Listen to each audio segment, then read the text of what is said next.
Thank you very much, Ken. Welcome, services, brethren, and welcome to those who are on the phone line as well and the webcast. I just want to express my sincere thanks, first of all, and appreciation to all your brethren for the prayers for Karen's healing during the time when she suffered a failed appendectomy. This required a second surgery, as you have heard, and she had a lot of internal bleeding. And so we are really grateful and appreciative of your visits, of your prayers. I'm sure that God had heard your prayers, and they are valuable, and we are totally indebted to you for all of this. From the bottom of our hearts, we thank you so much. It was a surreal moment for us when Karen was being wheeled out of the room to the surgery, and I realized that that was a time that I could have lost her. When I read the hospital report the other day, her blood pressure was 61/41.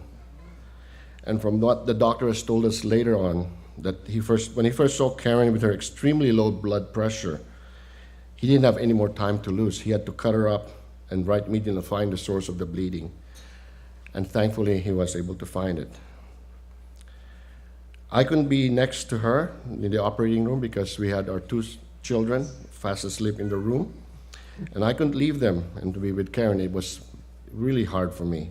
I felt so helpless, and there was nothing that I could really do. The only thing that I did was to pray that God would save her and not allow her to succumb to the surgery.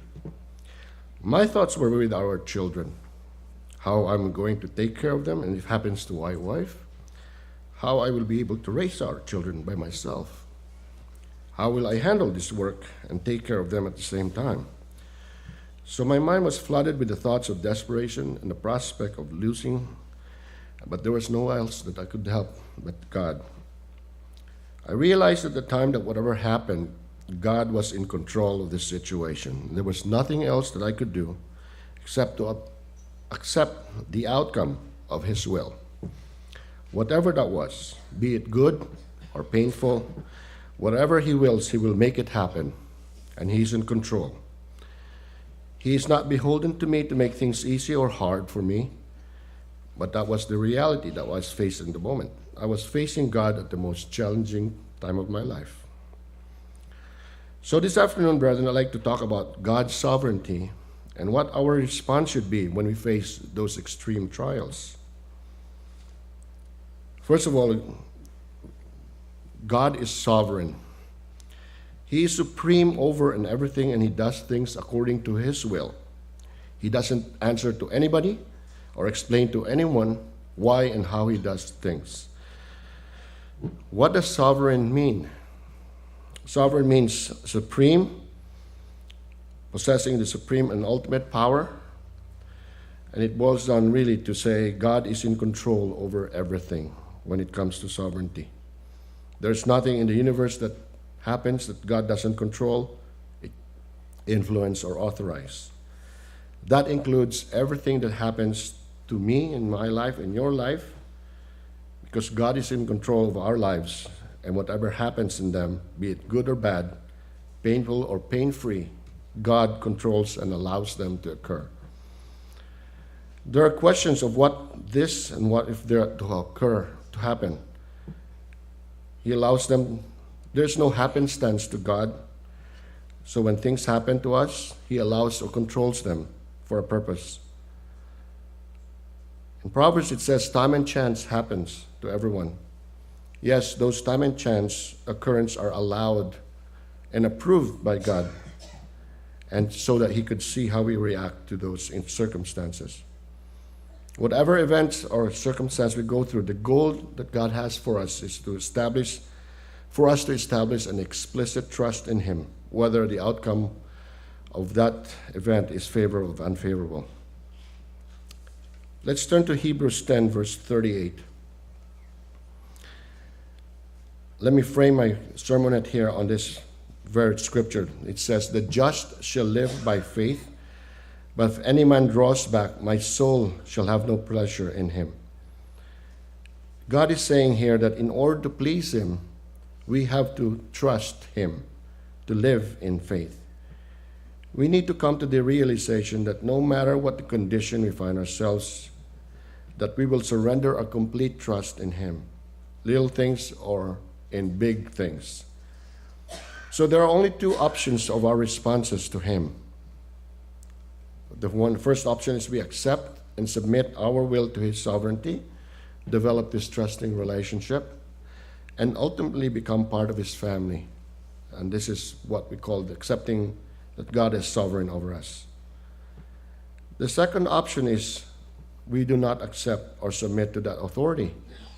We do not develop the faith and the trust, and ultimately we will be rejected from His family. This is like what Satan has given the whole world today when they accept him as the sovereign over them. This is exclusively mutual. It's binary. It's on or off, whether we can do only one thing or the other in every circumstance and situation we're faced. We cannot be partly submitting and partly not submitting. Throughout our lives, we develop this kind of notion that eventually God will determine to us whether we are really trusting in Him or not. And where do we stand? Our position as the called children of God requires for us to determine who is regulating our life. To whom do we submit our lives to? Is it God or is it Satan? Who is supreme in every situation? But this question has already been answered. Of course, it is God who is supreme. But we, as free agents, must freely choose that sovereignty over our lives and also explicitly reject Satan's. These events could include something that are painful, where some kind of an unknown circumstance may fall on us. Take the example of Job, where his life was doing pretty well. He was wealthy, he had a lot of things going for him. And all of a sudden, his life was turned upside down. He lost everything except his senses. During these times, God was in full control and knew Job's situation. And He observed how Job will either reject or take his sovereignty. He had a chance also to reject God. In Job 2, verse 9, I'll just paraphrase. His wife told him, "Do you still hold fast on that integrity of yours? Curse God and die." But instead he said, "Do you speak as one of those foolish people? Shall we receive good at the hand of God, and shall we not receive evil?"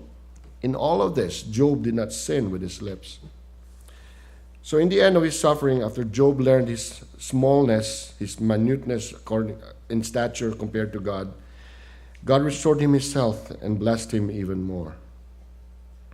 Can we live by faith to God, who knows what He's doing in our lives, and that His merciful act, He has included us as part of His good pleasure?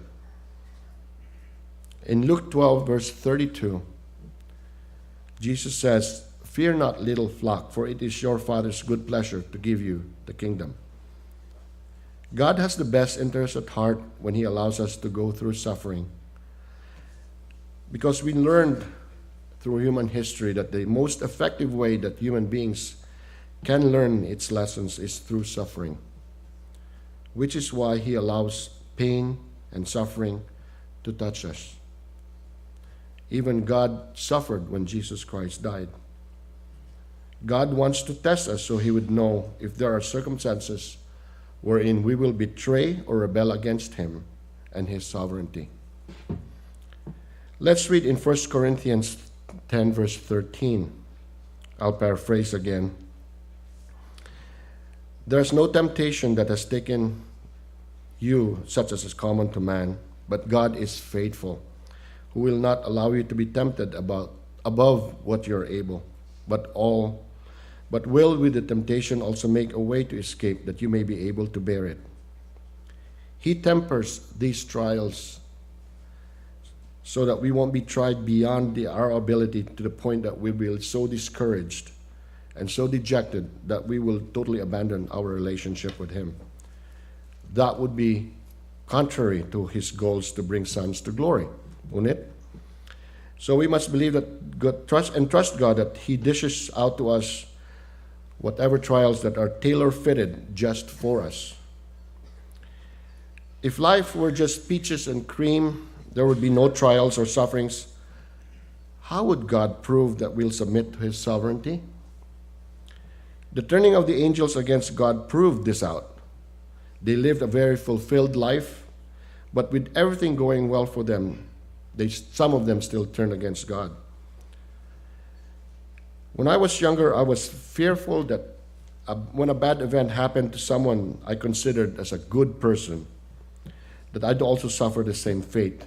My rationale was, if this happened to somebody who was godly, what stops God? If this happened to someone, the same thing would happen to me. I then didn't realize that the events that happen to others are unique and are necessarily not similar to what will befall on me. So going back to the event where my wife's life was at stake and she was on the operating table, I came to realize that God custom tailor fit this particular event just especially for me and my wife.